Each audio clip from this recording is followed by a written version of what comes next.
Hi, it's David with entry number 751. I'm here in Clark Key, Singapore. And if you can't tell, it's I guess the camera's not exposing correctly, but it's definitely a rainy day today, which is good because it means there's shade. And generally, when there's shade, it's not as hot. Although the trade-off, obviously, is the fact that now that it's raining, the humidity becomes maybe not twice as bad, but definitely worse than if it wasn't raining. But all in all, it's been good today. It's been relatively hot, but that's Singapore. Sorry about the noise. It's been a good solid day and a good solid few days now. This is my third full day here in Singapore, and there's been a lot of good eating being done. I gotta say that everything that I expected to be here is still here. Everything that is what made it so attractive to me in the beginning is still here. So I was a little afraid or a little apprehensive that some things may have wavered, my interest may have changed a little bit, but on the whole, things are still very good here. Like here's the key right here. It's a little tour boat going. In the distance is the Marina Bay Sands Casino Hotel. So, some things are, I think, evergreen in that way. It's still fun to see the myriad of tourists that are here.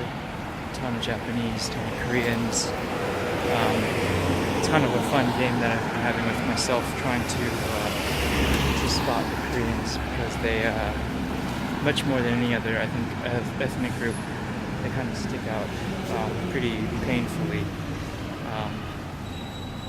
I think what's interesting is that their obsession with the English language, in terms of learning it for academic advancement, fails them, because once they're here, I don't ever hear them speaking English really, and if they do speak English, it's like the lowest form of English, which is kind of sad, because of how much of an emphasis they put on learning it.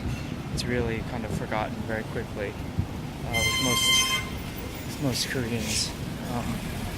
It's a pretty sad thing to see, actually, because they spend thousands, millions of dollars a year, and it's basically just forgotten.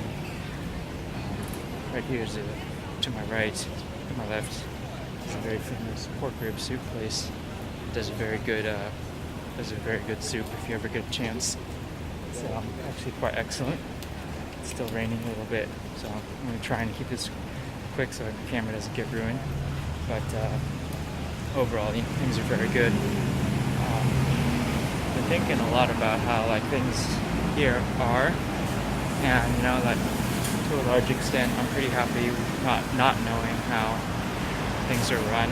I don't know whether it might sound bad, but I think you can really. The best way to say this.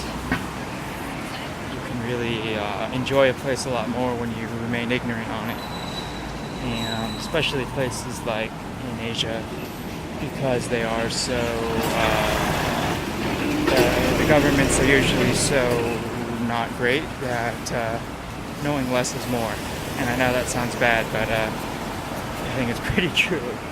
I know once I really kind of delved into how Korea is run, it really did take a lot kind of the enjoyment out of it, because so much of that country is run so corruptly that once I found out about how institutionalized a lot of the corruption goes, it kind of took bloom off the rose kind of thing.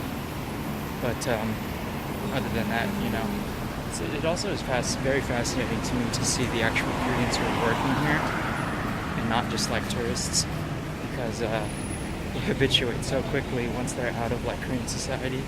They seem to habituate so quickly to Western values or whatever. So you see their dress is completely different. They're kind of more accepting of being tanned or whatever. And so I think it's a very fascinating, it's a very interesting thing. I think it's a good thing that they kind of realize how kind of maybe unfair things are in Korea, and so they kind of de-Koreanize so quickly. But that's just in a few cases I've seen here, so maybe that's not true. But it is fascinating. But anyway, I think I'll wrap it up there because it's starting to rain, and I'd rather not get super soaked. Talk with you soon. Bye.